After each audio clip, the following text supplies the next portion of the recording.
샬롬 샬롬 샬롬 샬롬 샬롬. 하나님 사랑합니다. 여러분 주 안에서 사랑합니다. 어디를 가든지 이기게 하시는 하나님, 야훼께서 이기게 하셨더라. 오늘 사무엘하 8장 1절에서 18절까지 우리 함께 교독했습니다.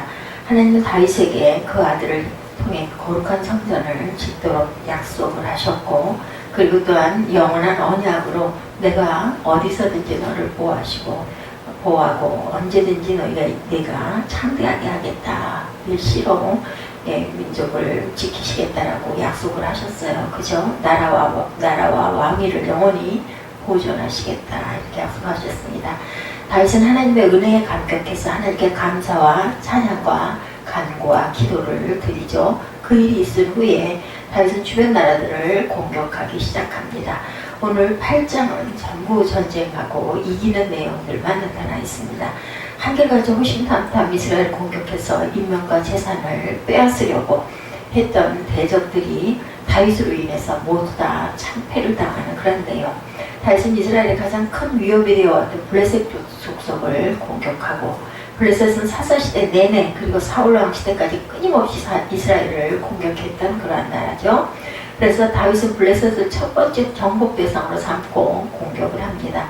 다윗은 거침없이 블레셋을 공격해서 그들의 항복을 받아내고, 또 대대로 블레셋의 근간을 이루었던 5성읍 중에 가장 큰 성읍인 메대가 안마성, 다른 이름으로 가드성을 빼앗습니다. 가드성은 우리에게 낯익은 그러한 이름이죠. 메대가 안마성은 좀 낯설는데 가드성은 우리가 많이 들은 그런 성입니다. 다윗이 두 번째 정복 대상으로 삼은 것은 모압과 암몬 족속. 두 족속은 요단강 동편에 살던 민족으로 혈통으로 본다면 아브라함 조카 롯 후손들로 이스라엘 친척이라고 할 수 있죠. 그래서 하나님은 그들과 다투지 않고 화평하게 지내라고 말씀하셨습니다. 그런데 모압과 암몬은 은혜로 절대로 갚지 않고 이스라엘 자손이 광야 생활을 마치고 가나안 땅에 입성하기 전에 도움을 주기는커녕 뒤에서 이스라엘 자손을 저주하기를 시도합니다. 모압 왕 발렉은 이방신을 섬기는 제사장 발람에게 뇌물을 주고 이스라엘 자손이 복을 받는 대신 저주를 받아서 멸망하게 해달라고 부탁을 하죠. 이방 신의 제사장이 저주를 선언하듯 한들 그들에게는 아무런 모력이 없었겠죠. 그렇지만 하나님은 그마저도 내버려 두지 않고 막으십니다. 하나님이 무당에 불과한 발람에게 나타나셔서 경고하시죠. 만일 이스라엘 자손을 저주하면 내가 큰 벌을 받을 것이다, 이렇게 말씀을 하셨습니다. 하나님이 만일 이스라엘 자손을 저주하면 벌을 받을 것이고 너는 오히려 이스라엘 자손을 축복해야 된다. 그래서 발락이 3번이나 연거푸 발람에게 이스라엘 자손을 저주해달라고 부탁했으나 발람은 3번 모두 거절하고 저주 대신에 축복을 선언하는 부분이 신명기 23장에 나타나 있습니다. 이후로도 모압 족속은 이스라엘 자손이 힘이 약해질 때마다 이스라엘을 쳐들어와 약탈을 하곤 했죠. 하나님이 이스라엘 자손을 돕기를 고사하고 저주하려 했던 모압과 암몬 족속을 심판하시고 영원히 하나님의 총회에 들어올 수 없게 하십니다. 성전에 들어올 자격도 주어지지 않죠. 다윗은 하나님의 공의를 행하는 관점에서 그들에게 혹독하게 응징을 합니다. 그들을 땅에 엎드러지게 하는 줄로 하고 줄로 재어 키가 2줄 길이 안에 있는 사람들은 죽이고 1줄 길이 안에 있는 사람들은 살려줍니다. 그래서 모압 사람들은 다윗의 도움이 돼서 조공을 바치게 되죠. 서쪽과 남쪽을 정복한 다윗은 이번에는 북쪽의 아람 족속에게 더 눈을 돌립니다. 아람 족속 중에 소바라는 나라가 있었죠. 소바 왕 하다데셀이 자기 영토를 되찾기 위해서 유브라드 강을 따라 전쟁을 하고 있을 때 다윗이 맞서 나가서 싸웁니다. 그리고 그들을 물리치는 마병 1700명과 보병 2만 명을 사로잡는 그러한 역사가 일어나죠. 그 가운데 잔치를 끄는 말 100필만 남기고 나머지 모든 말들의 발에 힘줄을 끊죠. 그렇게 되면 말들이 뛸 수가 없어서 전쟁을 할 수가 없습니다. 재기불능의 상태로 만들어버리죠. 소바와 같은 아람 족속인 다메섹 사람들이 소바왕 하닷에셀을 도우러 오자 다윗은 그들의 병력 22,000명을 단숨에 쓰러뜨려버립니다. 그리고 그들이 다시 도전하지 않도록 아예 아람의 수도인 다메섹에 이스라엘 군대를 둡니다. 아람 사람들도 다윗의 종이 돼서 조공을 바치게 되고, 그리고 야훼께서는 다윗이 어디로 가든지 이렇게 승리하시게 하시는 부분이 나타나 있습니다. 다윗은 소바왕 하다데셀에게 금방 배를 빼앗아 예루살렘으로 가져왔고, 그리고 서방의 성읍들이 된 베다와 베데로에서는 많은 청동을 뺏어오죠. 한편 소바왕과 전쟁을 하고 있던 하마다왕 도의는 다윗이 하다데셀의 군대를 물리쳤다는 그 소식을 듣고 기뻐하죠. 그는 너무 고마운 나머지 자신의 적이었기 때문입니다. 아들 요람을 다윗 왕에게 보내서 감사를 표현하면서 다윗에게 금은 청동으로 만든 많은 선물을 보냅니다. 다윗 왕은 그동안 블레셋, 모압, 아람과 전쟁에서 승리하게 얻은 수많은 재물들을 자기 것으로 삼지 않고 모두 야훼께 바치죠. 그것들을 보관하여 아들에게 물려주어서 성전 건축을 위한 제물로 사용할 목적이었죠. 마지막 정복 전쟁으로 다윗은 남쪽에 있는 에돔 족속을 공격합니다. 에돔 족속은 야곱의 형 에서의 후손들이죠. 그들은 이스라엘 자손과 형제와 같은 그러한 족속이었는데 그들은 형제인 이스라엘에게 매우 인색한 행동을 했었죠. 이스라엘 자손이 출애굽해서 가나안으로 가고자 할 때 그들은 애굽에서 가나안으로 가는 길목에 살고 있었는데 길을 좀 열어달라고 했는데 주지 않죠. 에돔 땅을 통과하면 일주일이면 갈 수 있는데 에돔 족속은 형제인 이스라엘 자손들이 자신들의 영토를 통과하는 것을 거절하죠. 그들의 인색한 행동은 하나님을 진노하게 하십니다. 다윗은 하나님의 공의를 행하여 에돔 족속을 심판하죠. 1만 8천 명의 에돔 사람들을 무찔러 버립니다. 그리고 에돔 땅에도 이스라엘 군대를 두고 그 에돔 온 지역을 다스리게 합니다. 그때부터 에돔 사람들은 오랫동안 이스라엘의 종이 되죠. 다윗이 이와 같이 매번 전승을 거둘 수 있었던 것은 여호와께서 다윗이 어디를 가든지 승리하게 하셨기 때문이다. 다윗은 바깥으로 전쟁을 이끌었을 뿐만 아니라 나라 내부의 정치도 훌륭하게 합니다. 온 이스라엘을 다스릴 때 모든 백성에게 공정하게 그리고 하나님의 율법에 따라서 의롭게 백성들을 다스리죠. 나라의 인재를 등용하고 효과적인 정책을 수행하기도 합니다. 자신과 이종 사촌인 요압을 군대장관으로 세우고 여호야다의 아들 브나야는 이방인으로 구성된 용봉부대인 그렛 사람들과 블렛 사람들을 지휘하기 위해서 왕궁 수비를 맡기기도 합니다. 여호사밧은 역사를 기록하는 사관이 되게 하고 아이두베의 아들 사독과 아비아달의 아들 아히멜렉을 제사장으로 세우고 스라야는 서기관으로 세우죠. 다윗에게는 많은 아들이 있었는데 아들에게 여러 직책을 맡김으로 왕자들 간의 권력 다툼을 하지 않게 합니다. 골고루 등용을 시키죠.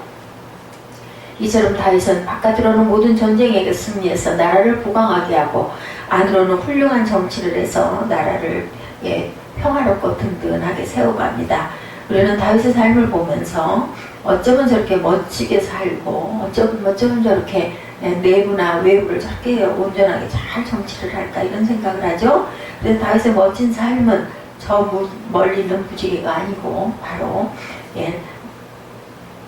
하나님이 다윗에게 주신 영원한 세 가지 언약을 잘 지켰기 때문이죠. 예수님을 나의 주와 그리스도로 영접한 우리에게도 하나님이 세 가지의 그 언약을 주십니다. 영원한 하나님의 성전인 교회를 주셨죠. 그리고 예수님을 영원한 왕으로 주셨고 예수님이 다스리는 영원한 나라인 천국을 주셨다는 것을 우리가 꼭 알고 가야 되겠습니다.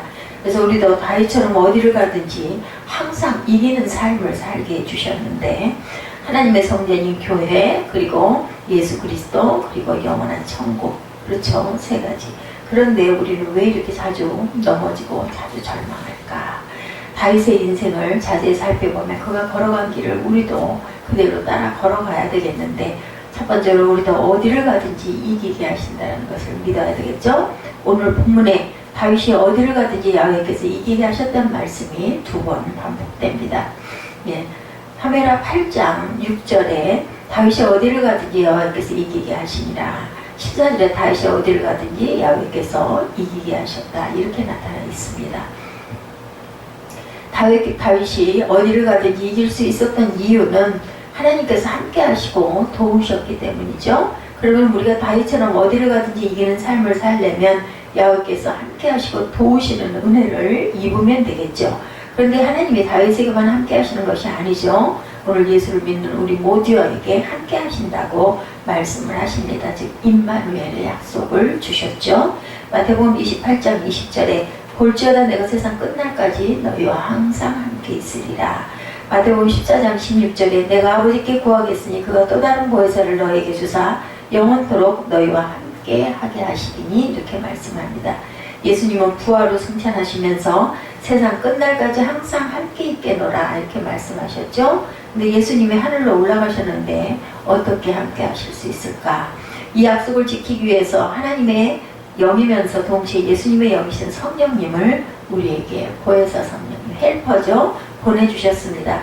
구약에는 특별한 사람, 선지자, 제사장, 왕에게만 개인적으로 성령이 오셔서 함께 하셨는데 지금은 예수님을 믿는 모든 사람에게 성령이 오셔서 함께 하신다는 거죠. 은혜의 시대에 우리가 살고 있기 때문입니다. 다윗은 구약시대의 왕이라는 특별한 직책 그리고 그리스도의 직책을 받았기 때문에 하나님이 함께 하셨는데 신약시대는 예수를 믿는 모든 사람들이 왕같은 제사장이죠. 거룩한 직분을 받습니다. 그래서 하나님은 우리 각 사람에게 성령님을 보내셔서 함께 하시는 놀라운 은혜를 허락하셨습니다. 다만 성령님을 인정하고 환영하고 모셔드려야 되겠죠. 성령님은 인격을 가지고 계셨기 때문에 그리고 우리에게 선택의 의지를 하나님께서 주셨기 때문입니다. 그러므로 우리에게는 하나님과 예수님의 성령님을 통해서 우리와 영원히 함께 하시는 은혜를 누린다는 것을 절대로 잊어버리면 안 되겠습니다. 따라서 우리는 나와 함께 하시는 하나님, 내 안에 계시는 성령님을 믿고 의지하기만 하면 어디를 가든지 이기는 삶을 살게 되죠. 그럼 우리가 기대해야 할 승리는 어떤 승리일까? 공부에 승리하고 취업에 승리하고 승진에 승리하고 사업에 승리하는 것일까? 물론 하나님 믿는 자에게는 승리도 허락하여 주시죠. 그렇지만 진짜 정말 중요한 승리는 따로 있습니다. 죄와 세상과 마귀와 싸워서 승리해야 되겠다. 믿음으로 살고 하나님과 동행하는 삶을 사는 삶. 이것이 우리가 소망해야 할 정말 진짜 귀중한 승리라는 것. 이번에 우리가 어떤 그 자매, 그 아이의 이야기가 올라와 있었어요. 급성 심장 내막염과 폐렴과 폐혈증으로 죽을 고비를 넘겼다 그래요. 질병과 싸워서 건강을 회복한 것도 하나님이 주신 소중한 승리라는 그런 간증이 있었습니다.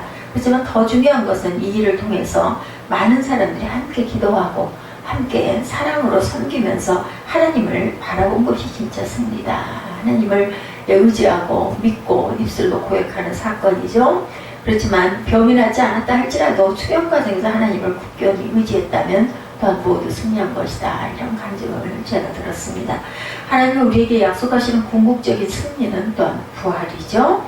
예수님의 다시 오시는 날 우리는 무덤에서 일어나 거룩한 육체를 입게 되고 영광을 얻게 될 것이라는 이것이 또한 아주 귀한 정말 진짜 귀중한 승리죠. 고린도전서 15장 57절에 우리 주 예수 그리스도로 말미암아 우리에게 이김을 주시는 하나님께 감사하노니 이 말씀에서 의미하는 승리는 바로 생명의 부활하는 것. 그렇죠. 이렇게 말할 수 있죠. 우리가 인생 도중에 넘어지고 엎어지고 곁길로 잠시 갈 때도 있지만 하나님이 우리를 사랑으로 교훈하시고 그리고 가끔은 따끔한 때림, 채찍에 때림도 있으시죠. 친자식이기 때문에 훈계가 있으십니다. 그래서 우리는 그 인도로 인하여 믿음으로 살다 주님 오시는 날 부활의 영광에 들어가게 된다. 이것이 바로 정말 귀한 승리죠. 하나님이 우리에게 승리를 확정해 놓으셨죠. 그러므로 이 땅에 사는 동안 아무것도 두려워할 필요가 없다. 질병이나 실패나 사고나 불행한 일이 온다 하더라도 두려워할 필요가 없습니다. 하나님께서는 우리에게 피할 길도 주시고 그리고 감당할 만한 시험을 주신다고 말씀하고 계십니다. 예수님이 우리를 대신해서 죄와 세상과 마귀와 싸워서 통쾌한 승리를 거두시고 우리를 승리의 영광 아래 분명히 두셨다라는 믿음을 가져야 되겠습니다. 바울은 몸이 약했죠.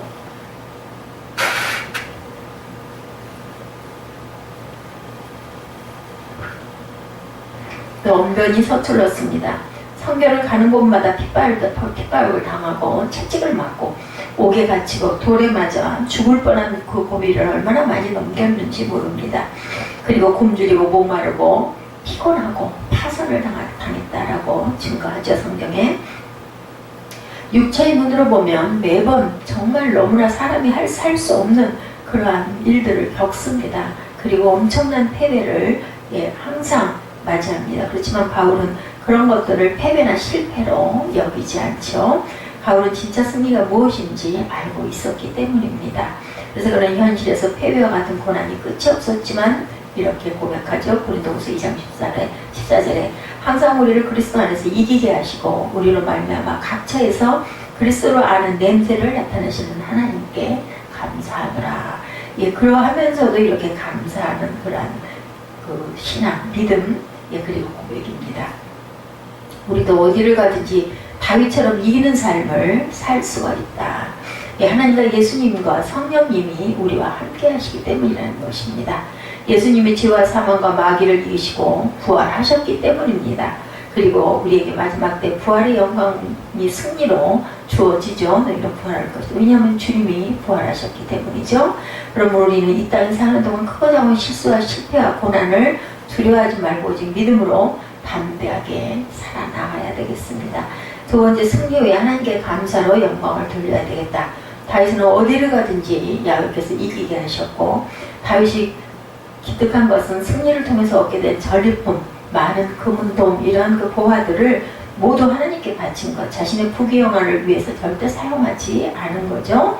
8장 11절에 다윗 왕이 그것도 야훼께 드리되 하고 나타나죠. 11절에 저가 정복한 모든 나라에서 얻은 은금을 드리니라. 만일 그가 도중에 승리에 덧치되어 스스로 영광을 취하고 하나님께 감사드리지 않았다면 계속해서 이기는 삶을 살 수 있었을까? 결코 아마 그렇지 못했을 것입니다. 도중에 하나님이 그를 떠나시고 승리를 주지 않으셨을 거죠. 그럼 우리는 다윗처럼 하나님이 주시는 성공, 그리고 또한 열매를 가지고 하나님께 나아가 감사로 영광을 돌려야 되겠죠. 감사로 제사를 드리는 자는 하나님을 영화롭게 한다고 시편에 말씀합니다. 하나님은 그런 사람에게 또한 더 큰 축복을 부어주시죠. 그럼 우리가 계속 하나님이 주시는 승리의 삶을 경험하게 될 줄로 믿습니다. 시편 50편 23절이죠. 감사로 제사를 드리는 자는 나를 영원하게 하나니 그 행위를 옳게 하는 자에게는 내가 하나님의 구원을 보이리라, 이렇게 말씀하셨습니다. 세 번째, 공의와 지혜로 우리가 행하고 나아가야 되겠다. 감사로 영광을 돌려야 되고 공의와 지혜로 우리가 행하고 나아가야 되겠다. 다윗은 외부적인 그 주변 민족들과 전쟁에서 승리를 거두면서 동시에 내부적으로는 안에서 정치를 아주 잘했다가 본문에도 나타나 있죠. 그것을 요약하자면 공의와 지혜로 행했다라고 말할 수가 있습니다. 왕으로 백성들의 대소사를 재판해야 하는 다윗은 공정한 재판을 했습니다. 특정인의 편에 서지 않고 하나님의 율법에 따라서 공정한 판결을 내리고 통치를 했죠. 15절에 다윗이 온 이스라엘을 다스려 모든 백성에게 공과 의를 행할세, 이렇게 말씀하고 있습니다. 또한 다윗은 인재를 적재적소에 배치해서 국가 경영을 잘 해나갔습니다. 8번 미인인 다윗이 모든 권력을 휘두른 것이 아니라 각 분야별로 인재를 세워서 권력을 위임하고 효율적으로 국가를 경영해 나가죠. 우리도 가정에서나 직장에서 다윗처럼 이렇게 공의를 행하고 나아가야 되겠다. 공의와 지혜는 하나님이 주시는 거죠. 다윗이 하나님을 의지해서 승리를 거두었기 때문에 하나님께서 감사와 영광을 돌리니까 하나님이 다윗에게 공의와 지혜를 주시고 더욱 나라를 잘 다스리게 했다. 선순환이 이루어진 거죠. 하나님은 우리에게 공의와 지혜의 마음을 그럴 때 주신다는 것. 그 김정한 목사님 이야기가 아주 유명하죠. 영화의 그 스토리 같습니다. 한국전쟁이 있던 시절에 가난한 집에서 자라고 수원에 있는 미군 부대에서 심부름을 하면서 또한 구두를 닦으면서 끼니를 이어가는 아주 불쌍한 소년이었다고 합니다. 그 당시에 미군 부대에 심부름하는 소년들, 소위 하우스보이들이 많았죠. 슈샨보이라고도 했습니다. 그런데 그 파우스라는 미군 상사가 김정한 소년을 기특하게 여겨서 미국 유학을 보내죠. 그리고 김정한 소년이 대학을 마칠 때까지 그의 학비를 대기 위해서 자신은 5번이나 주한 미군 근무를 연장했다고 합니다. 아주 놀라운 그 사랑과 희생이죠. 근데 많고 많은 심부름꾼 그 소년들 중에서 왜 김정한 그 소년에게만 이런 기적이 일어났을까? 김정환 목사님은 그 이유를 이렇게 나중에 설명했다고 그래요. 하나님이 내 삶을 기쁘게 여기신 것 같습니다. 이렇게 대답했다고 합니다. 예, 나는 옳지 않은 일을 절대로 하지 않았다. 첫째는 하우스보이들이 군용물자를 외부에 팔려고 할 때 절대로 나는 그렇게 하지 않았다. 둘째는 미군들이 하우스보이들을 시켜서 여자들을 부대 안으로 데려오려고 할 때 절대로 하지 않았다. 나의 정직함이 나를 선택받게 한 것이다. 그렇게 생각합니다. 이렇게 얘기했다고 해요. 하나님의 자녀들이 다윗처럼 김정한 소년처럼 공유와 지혜를 행하는 그러한 그 일이 중요하다. 우리도 범사에 공의와 지혜로 행하고 나아가는 삶을 살아야 되겠다. 그렇게 할 때 하나님이 어디를 가든지 이기는 삶을 살게 하시는 역사가 일어난다는 것을 잊지 않으시기 바랍니다. 항상 공의와 정의를 행하고 나아가고, 그리고 또한 항상 우리가 그리스도 안에서 이기게 하시는 하나님을 우리가 절대로 흔들리지 말고 믿고 나아가야 되겠죠. 그리고 어디를 가든지 이기게 하시는 하나님을 의지하고 나아가는 삶을 우리가 살아야 되겠습니다. 이기게 하시는 하나님을 믿고 승리 후에는 항상 감사로 영광을 드리고, 그리고 하늘의 공의와 지혜로 행하고 나아가는 그런 삶을 살아야 되겠다. 오늘 사무엘하 8장 내용 전체는 어디를 가든지 이기게 하시는 하나님이 다윗과 함께 하시는 것은 하나님을 믿고 나아가는 삶, 그리고 이기게 하시는 하나님께 감사와 영광을 돌리는 삶, 그리고 공의와 지혜로 행하는 삶을 사는 다윗의 모습 속에서 이기게 하신 하나님이 영원히 함께 하셨다라는 것을 우리가 깨닫고, 오늘 하루도 승리하는 하루를, 오늘 태풍이 심하게 온다고 하죠. 여러 가지 주변 정돈 마무리 잘 하시고, 그리고 어느 곳에서나 항상 하나님께 감사와 영광을 돌리셔서 승리하시는 저와 여러분 되시기를 주님의 이름으로 축복합니다. 기도하시겠습니다.